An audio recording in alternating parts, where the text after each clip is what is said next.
Shalom saudaraku yang kekasih, apa kabar? Kita bersyukur kita boleh bertemu kembali, semua karena kebaikan Tuhan. Saat ini saudara, kita boleh percaya di tengah apapun yang terjadi, saya mau saudara dan saya punya iman yang selalu bertumbuh di dalam Tuhan. Mari kita mau memuji Tuhan, kita mau pergunakan mulut kita untuk selalu menyembah Tuhan, meninggikan namanya dalam setiap hal, dalam segala hal. Terima kasih Tuhan, kami mau mengerti rencana-Mu dalam hidup kami. Tak selalu Tuhan menjawab doa, namun Dia beri yang terbaik di waktu yang tepat. Izinkanlah Tuhan turut bekerja, yang mustahil menjadi mungkin oleh karena percaya. Yesus menjawab lebih dari yang ku doakan. Yesus mendengar lebih dari yang ku harapkan. Dengan caranya di waktu yang tepat, ku kan melihat Dia jadikan semua.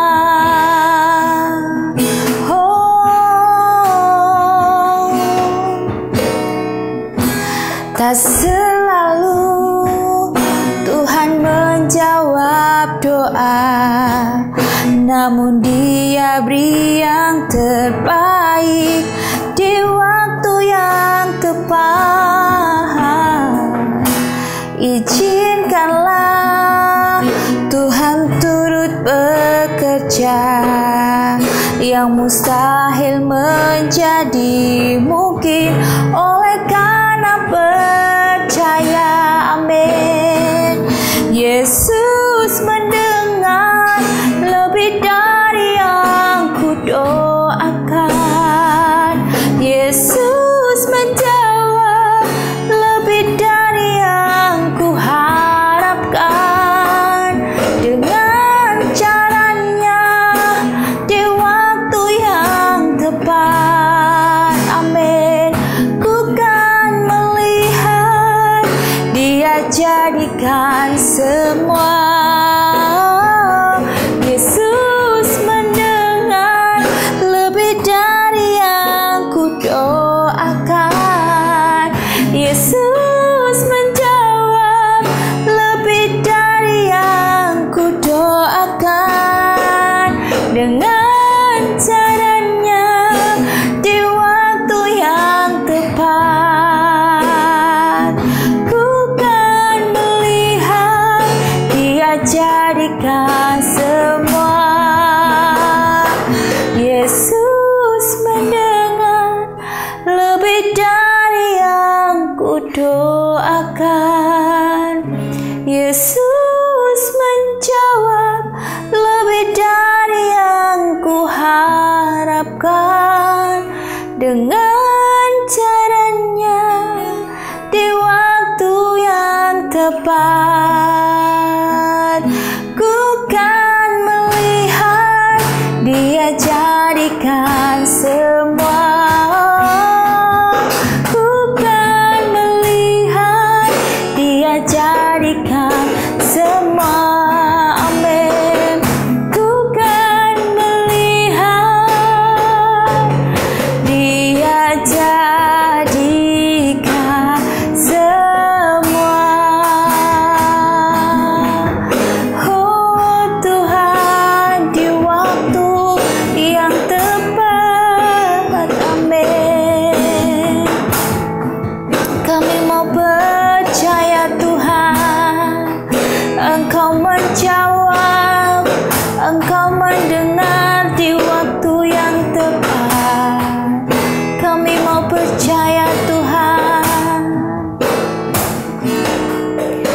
Benar Tuhan, di waktu yang tepat Engkau jadikan semuanya indah, Engkau jadikan semuanya baik. Kami mau bersyukur ketika kami memiliki Engkau, Allah yang setia, Allah yang sangat mengasihi, Allah yang tidak pernah meninggalkan perbuatannya yang ajaib. Ya Bapa, kami mau datang dengan penuh kerendahan hati kami untuk mendengarkan sabda firman-Mu, agar firman-Mu ini Tuhan boleh menguatkan dan memberikan kami kelegaan, dan memberikan kami Tuhan setiap apapun yang kami jalani. Kami mau percaya Engkau selalu menyertai kami. Urapi hamba-Mu yang akan menyampaikan firman-Mu, biar firman-Mu ini Tuhan menjadi terang dan pelita bagi kaki kami. Dan kemanapun kami beranjak, kemanapun kami bertindak, kami mau membawa firman-Mu dalam hidup kami sepanjang hidup kami Bapa. Terima kasih Tuhan, dalam nama Tuhan Yesus. Haleluya. Amin. Shalom saudara yang kasih, kita bersyukur bahwa setiap perjalanan hidup saya dan saudara, percayalah bahwa ketika kita hidup di dalam Tuhan, ada waktu yang tepat yang Tuhan berikan buat saya dan saudara. Saudara percaya bahwa setiap perjalanan kehidupan manusia tidak terlepas semuanya atas pertolongan Tuhan. Saya sangat percaya bahwa hidup saya ini tidak terlepas dalam kendalinya Tuhan, dalam pertolongan dan pegangan tangan Tuhan yang begitu dahsyat. Dan hari ini kita mau merenungkan firman Tuhan, dan saya tergerak sekali untuk kita sama-sama dipanggil untuk bertumbuh. Saudara, dalam hidup ini yang harus kita berikan yang terbaik adalah bertumbuh. Bertumbuh bukan hanya di dalam pekerjaan, bertumbuh bukan hanya di dalam rumah tangga, tetapi di dalam Tuhan kita juga mau bertumbuh. Untuk itu mari kita mau baca bersama-sama di 2 Petrus 1 ayat 3-9 yang berbunyi demikian. Karena kuasa ilahinya telah menganugerahkan kepada kita segala sesuatu yang berguna untuk hidup yang saleh oleh pengenalan kita akan Dia yang telah memanggil kita oleh kuasa-Nya yang mulia dan ajaib. Dengan jalan itu Ia telah menganugerahkan kepada kita janji-janji yang berharga dan yang sangat besar, supaya olehnya kamu boleh mengambil bagian dalam kodrat ilahi dan luput dari hawa nafsu duniawi yang membinasakan dunia. Justru karena itu, kamu harus dengan sungguh-sungguh berusaha untuk menambahkan kepada imanmu kebajikan, dan kepada kebajikan pengetahuan, dan kepada pengetahuan penguasaan diri, kepada penguasaan diri ketekunan, dan pada ketekunan kesalehan, dan kepada kesalehan kasih akan saudara-saudara, dan kepada kasih akan saudara-saudara kasih akan semua orang. Sebab apabila semuanya itu ada padamu dengan berlimpah-limpah, kamu akan dibuatnya menjadi giat dan berhasil dalam pengenalanmu akan Yesus Kristus Tuhan kita. Tetapi barang siapa tidak memiliki semuanya itu, ia menjadi buta dan picik, karena ia lupa bahwa dosa-dosanya yang dahulu telah dihapuskan. Amin. Di sini kita juga mau mengambil ayat yang penting di 2 Petrus 1 ayat 8. Sebab apabila semuanya itu ada padamu dengan berlimpah-limpah, kamu akan dibuatnya menjadi giat dan berhasil.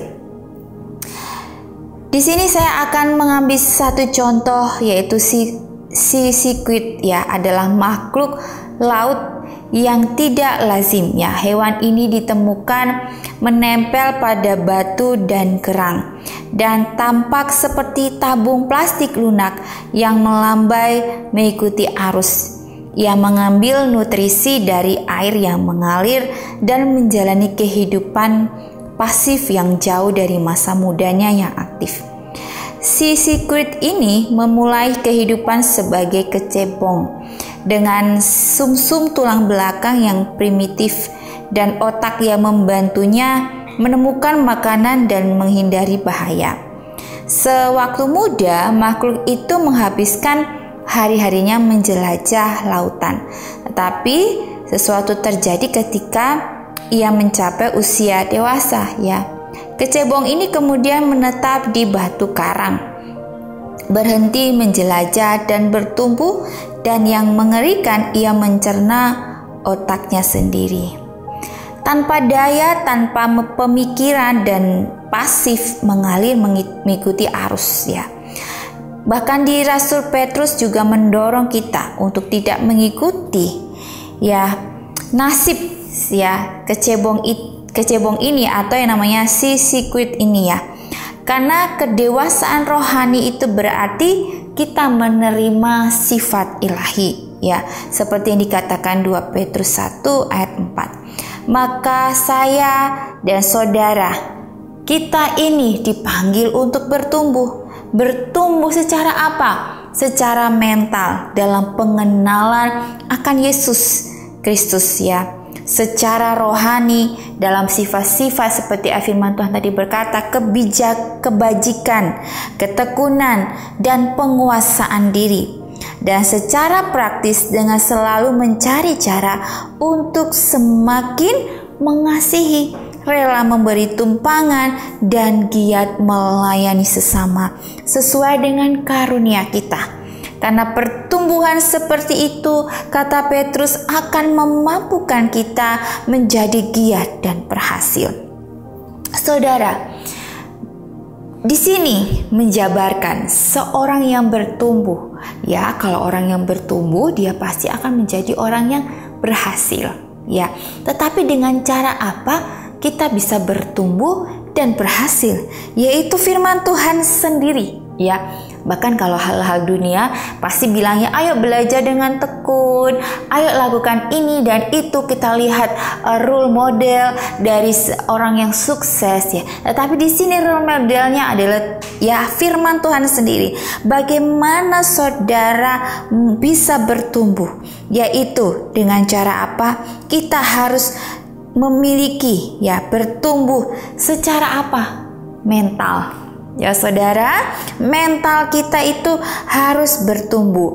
Jangan mental kita mental baperan, mental yang tidak kuat. Dalam artian ketika ada masalah gampang mundur, gampang menyalahkan keadaan, gampang tidak mau maju, putus asa, ya. Tetapi firman Tuhan sendiri yang berkata, ya, bukan saya, tetapi firman Tuhan sendiri yang berkata bahwa ketika kita mau bertumbuh, mental kita yang harus diperbaiki terlebih dahulu, karena itu penting dalam segala aspek, dalam kehidupan, dalam pergaulan. Mental kita itu perlu bertumbuh, ya. Karena kalau mentalnya saja sudah tidak baik, bagaimana selanjutnya? Ya saudara, untuk itu dalam hidup ini ketika kita mau grow, mau bertumbuh, mau berkembang, mau berhasil, adalah mental kita yang harus diuji, harus dijaga, harus bertumbuh, ya. Kalau saudara saat ini merasa saya baper nih, dengar sedikit, kesenggol sedikit, marah, terus mundur, gak mau maju, terus udahlah memang nasib seperti. Nah, itu mental yang tidak baik, yang tidak akan membawa saudara dan saya dalam pertumbuhan. Bahkan firman Tuhan sendiri yang berkata bahwa bertumbuh secara mental kita bagaimana supaya bisa kuat, gak baperan, adalah di sini firman Tuhan juga berkata dalam pengenalan akan Yesus Kristus, ya. Kita tahu Tuhan kita itu sebenarnya adalah role model yang kita lihat, yang bisa kita tiru, karena Tuhan itu, ya, datang ke dunia merendahkan dirinya. Untuk apa sih saudara? Ya karena untuk menebus dosa-dosa kita, ya saudara.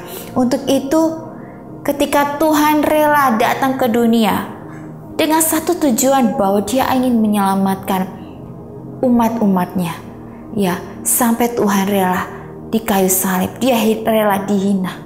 bahkan dalam pelayanannya, tugas pelayanannya. Saya membaca firman Tuhan dari awal sampai terakhir.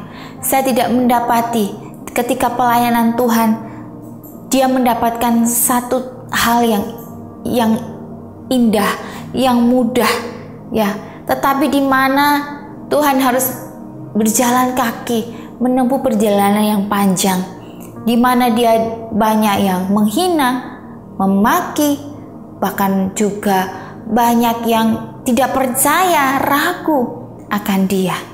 Tetapi Tuhan fokus kepada apa yang dia mau, yang dia tuju, apa yang menjadi kehendak Tuhan dalam hidupnya yang pastinya, yaitu untuk menebus dosa-dosa kita. Untuk itu saudara, ketika kita dalam hidup ini, kita fokus kepada apa yang Tuhan mau dalam kehidupan saya dan saudara. Dan secara rohani dalam sifat-sifat seperti kebajikan, ketekunan, dan penguasaan diri, itu juga adalah berpengaruh dalam pertumbuhannya. Orang kalau mau bertumbuh, dia harus tekun. Tekun dalam arti apa?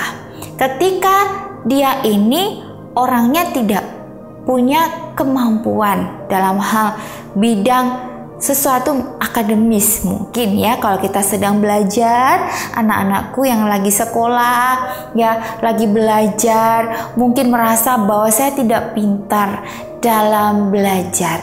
Tetapi ketika ada niat ketekunan, orang yang rajin, orang yang tekun itu biasanya kalah sama orang orang pintar tuh kalah sama orang yang rajin, yang tekun.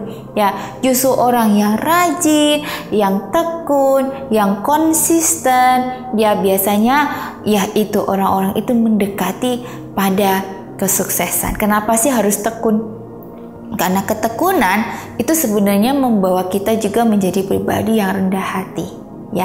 Orang yang tekun itu perjalanannya nggak mudah loh. Ngomong tekun itu gampang, tapi dalam perjalanannya pasti akan menemukan hal-hal yang dimana udah capek, mau menyerah, dan tidak mau berjuang kembali. Itulah yang dihadapi orang tekun. Makanya orang ketekunan itu memang menuju pada keberhasilan, karena tidak semua orang mau menjalaninya, karena tidak mudah yang pastinya. Dan juga adalah mengasihi, memberikan tumpangan, dan kita harus melayani, melayani sesama sesuai dengan karunia kita. Melayani bukan cuma di mimbar, menyanyi, main musik, main tamborin, atau berkhotbah, tetapi melayani di sini memberikan tumpangan, memberikan support, semangat, saling mendoakan, karena saya percaya semua dari kita dikasih karunia masing-masing, karena pertumbuhan seperti itu, kata Petrus, akan memampukan kita menjadi orang yang giat dan berhasil. Panggilan untuk bertumbuh itu penting bagi siapa saja, karena kita ini mau muda, mau tua, mau remaja, semuanya harus bertumbuh, karena ini sifat ilahi begitu luas bagai lautan, dan kita baru saja mulai mengarunginya. Jadi jelajahi kekayaan karakternya. Karakternya ini karakter Tuhan yang tidak berkesudahan, dan tempuhlah petualangan rohani yang baru yang kita mau belajar untuk bersama-sama melayani dan mengambil resiko, dan bertumbuhlah di dalam Tuhan. Mari kita mau berdoa. Terima kasih Tuhan, kami bersyukur ketika hidup ini kami masih diberikan kesempatan. Kami mau bertumbuh secara rohani kami di dalam Tuhan. Untuk itu ketika kami tahu bertumbuh itu bukan hal yang mudah. Ketika mental kami diuji Tuhan, ketika mental kami diproses, di situ ketika kami berpandang, berfokus kepada Engkau, Engkau memberikan kami kekuatan, kemampuan agar kami mencapai tujuan kami di dunia ini, untuk melakukan apa yang Tuhan perintahkan, untuk panggilan-panggilan surgawi, untuk kami boleh senantiasa terus bertumbuh, berbuah, dan menghasilkan untuk memuliakan Bapa di surga. Mampukan kami Tuhan dalam hidup ini supaya hidup kami ini menyenangkan hati Tuhan. Ketika kami ingin melihat hari-hari kami baik, bahagia ketika kami hidupnya di dalam Tuhan saja. Untuk itu bentuk kami sesuai dengan rencana-Mu, pakai hati, pikiran kami, perbuatan kami untuk memuliakan Bapa di sorga. Di dalam nama Tuhan Yesus. Haleluya. Amin. Puji nama Tuhan. Shalom.